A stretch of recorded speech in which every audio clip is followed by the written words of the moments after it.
Hello, my name is Mark Stephen Wade, and welcome to Blue Marble Photography.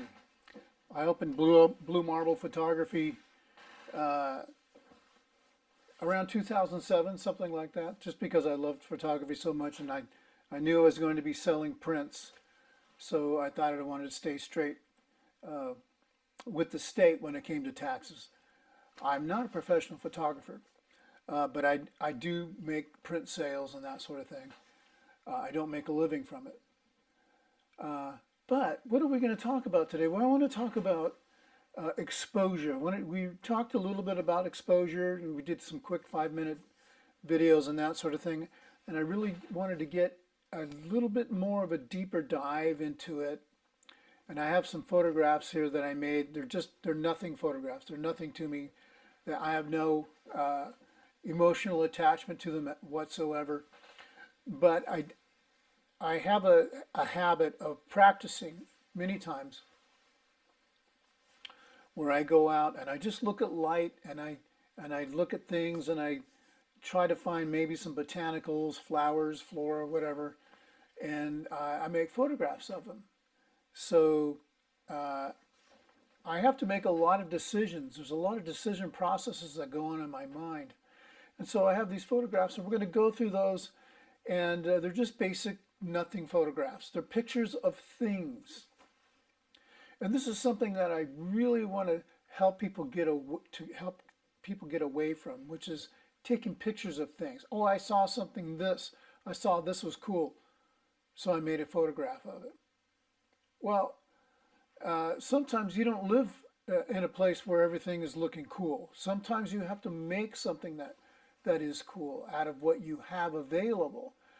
And so that is what I'm trying to get people to try and see in their own mind's eye. Use your imagination and understand what your camera can do, and then convert those two possibilities into one image. That's not going to happen in this one. Like these photographs back here that I've got going on, uh, those are on my website, and those are the things that I make after practicing many years, not a lot of years, but practicing year after year, day after day, and just thinking about what I can do. And so this part here is part of that first part of the journey, and understanding what happens when I make specific decisions about things. Now, uh, I may cut away to the actual photographs, and you won't see me, just so we can take a look at it. So this first photograph was a high, like an f/16 or something photograph of these flowers. And basically there's a terrible background. And this is what happens right when we're making photographs. Most of the time we're in a hurry. We just want to get a picture of the thing. The thing is the flower. So I want to get a picture of the flower. So what do we hurry up and do? And this is something that I want us to practice now, getting into manual mode and then getting the right exposure. Well, what is the right exposure here? Well, if in this photograph you expose too much, if your shutter speed is too long, or for all your other adjustments, then this white will get blown out, and you won't have any information to to produce your photograph. And if you end up having to go into post and edit it, you'll have no information, and you don't want to do that. You don't want to blow it out. So this is what I am exposing to. I'm exposing to the highest valued tone or light source, and that is that white flower. So I'm putting the point that I typically do a spot meter, and I meter right on the brightest part of the photograph, whatever it is, just so I can see where I am on my meter. Because a lot of times the meter will take a reading of the overall shot, and you won't know whether your highlight is spot on or not. So there are probably other ways and other methods in your camera that can do that. With my camera, I just typically spot meter, and I spot meter right on the brightest spot, so I know I'm getting the hottest spot on that photograph, and then I meter to that. So that's where I set my exposure is right there. Now, obviously, if you're shooting portraits, if you're shooting faces, you need to meter on the faces, and it doesn't matter what the hottest spot is. Okay. Now I say that, but you're going to have to practice that because sometimes you have to blow some things out. Hopefully you don't. Maybe you can dial it back a little bit and bring it back later. Those are all things we'll talk about later. But for this purpose, I think I was at ISO 400. It was daylight. I was at about ISO 400. But I did go to f16 just so I could show what it's like to have so much busyness in the background. It's a horrible background. I did it on purpose. And then, you know, I'm walking around and I'm looking for things to, that's terrible. And here's another same shot, same flowers. This one is actually blown out a little bit. So get your camera into manual mode and learn how to find your highest tonal value within your frame. If it's a light source, you need to do it. As long as it's not the sun. Don't point your camera at the sun. But if there's a light source, you kind of need to know what that is, and you'll have to learn how to work around that. This is another one that's around f16, something like that. This one, another high, f16 or something. And you can see this pool area. It's really a horrible photograph. It's terrible. And now here, I've got something, and you can see I'm compressing the background. Well, I'm compressing the background. Likely, I dropped my my f-stop down to 2.8 or something, and I got closer. And as you can see in the background, I looked for something dark in the background. These are just JPEGs, and I'm gonna say something at the end of this about RAW and JPEGs, just as a matter of practice. So as you can see, I'm looking for contrast. That makes it more interesting, right? Because it helps to isolate that subject matter. And there's going to be an exercise at the end of this. When you start building your photographs, and a good practice is learning how to turn up and down the light. That's the power of the camera. It's turning the light, the available light, up and down. And if you're using artificial light, there are ways to do that too. So this is looking much better, but there's still some crumminess about the background, and you can see that in there. And then I start walking around, and this looks a little better. I found some bright tonal value behind it in the black area, and it turned into bokeh because of my 1.8 or whatever aperture I was. I got a little sky in that one. That's a little out of focus, but that's not the point. The point is I'm looking for contrast, and I'm looking for how am I going to isolate this flower, and how am I going to get this? How am I going to get the proper exposure on this?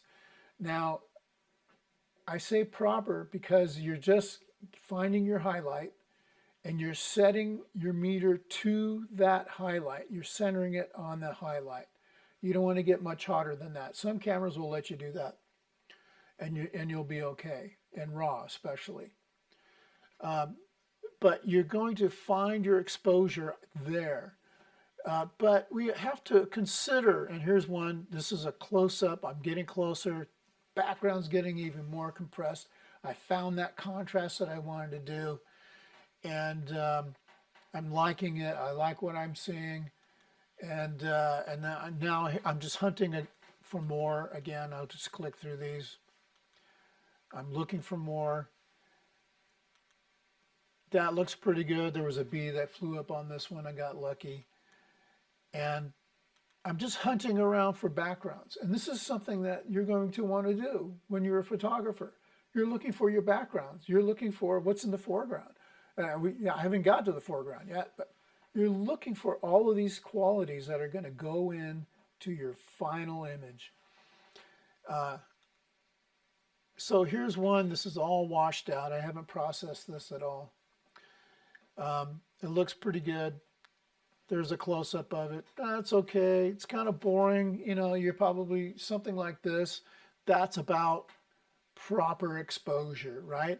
But think about this, and this is part of this is part of the exercise. Think about if I had just turned down the light, if I had made the shutter speed, not slowed, but sped up the shutter speed, right? If I sped up the shutter speed, less light is getting in.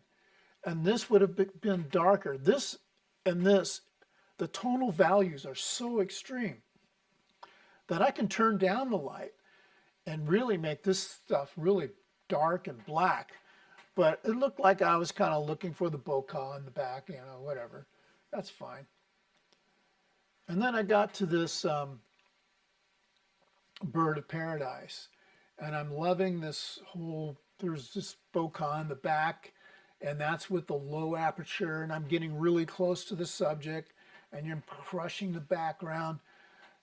But think about, again, you know what proper exposure is to the highlight.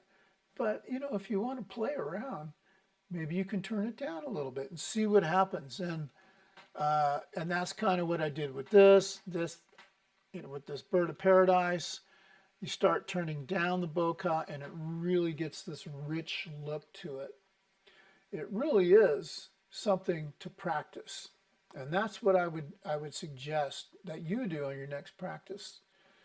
That when you go out, and I don't know what you're going to be photographing, if for a practice like this, it's better to do things that are going to be available to you, and you're not bothering somebody saying, unless you have a model who's willing to help you along the way, but you find some contrast, and then you start playing with shutter speed. I'm going to slow it down. I'm going to lower the light a little bit here and see what happens. See if I can black out that background. See what happens. On this one, I was more concerned about the bokeh and what I could do with it, and that turned out really well.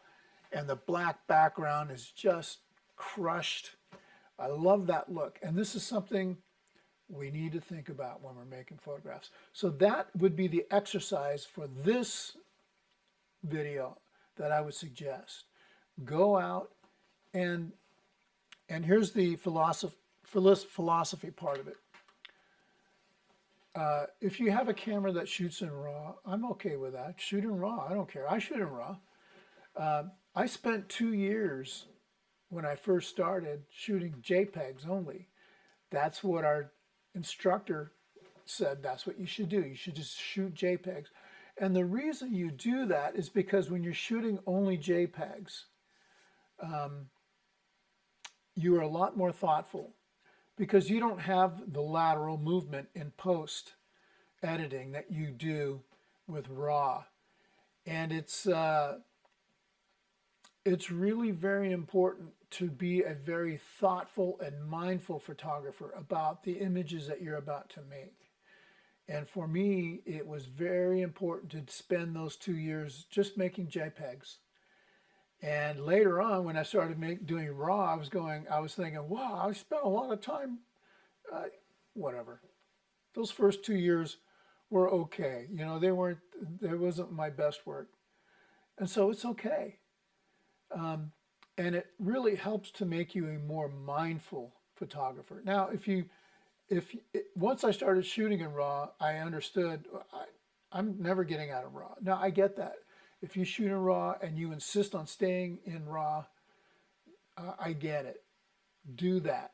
Do that because you probably are like me and you have an emotional attachment to the photographs that you make, and you think they're worthy of editing and that sort of thing. But try and make the JPEGs look like something, like a final output.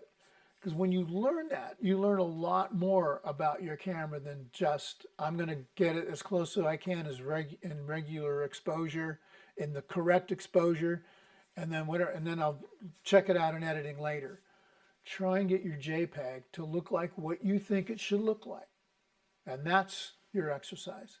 Thank you for listening. We'll see you next time.